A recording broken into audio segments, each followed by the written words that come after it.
Junior కళాశాలలో మధ్యాహ్న భోజన పథకం పునః ప్రారంభించాలని డిమాండ్ చేస్తూ ఎస్ఎఫ్ఐ ఆధ్వర్యంలో నేడు ప్రభుత్వ జూనియర్ కళాశాల విద్యార్థులతో కలిసి కనేకల్ రోడ్డు నందు ఖాళీ ప్లేట్లతో బైఠాయించిన జూనియర్ కళాశాల విద్యార్థులకు తక్షణమే మధ్యాహ్న భోజన పథకాన్ని అమలు చేయాలని డిమాండ్ చేస్తూ వినియోగంగా నిరసన వ్యక్తం చేశారు। ఈ సందర్భంగా ఎస్ఎఫ్ఐ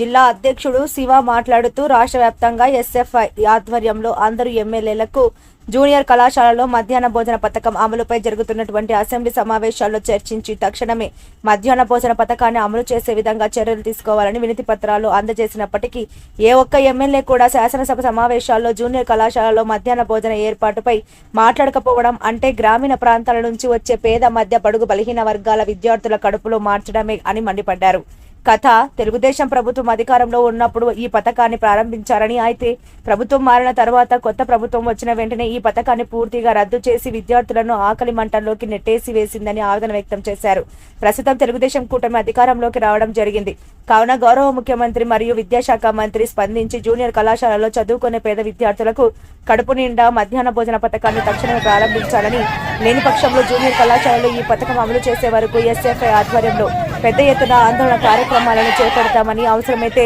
ఎమ్మెల్యేల ఇంటి ముట్టడి చేపట్టేందుకు సైతం వెనకాడబోమని ఈ సందర్భంగా హెచ్చరిస్తున్నాం। కార్యక్రమంలో ఎస్ఎఫ్ఐ నాయకులు ప్రేమ్ గౌతమ్, అనిల్, సందీప్, భాను, ప్రకాష్, విష్ణు, తిప్పేసి, శివారెడ్డి, సందీప్, వంశీ మరియు జూనియర్ కళాశాల విద్యార్థులు పాల్గొన్నారు।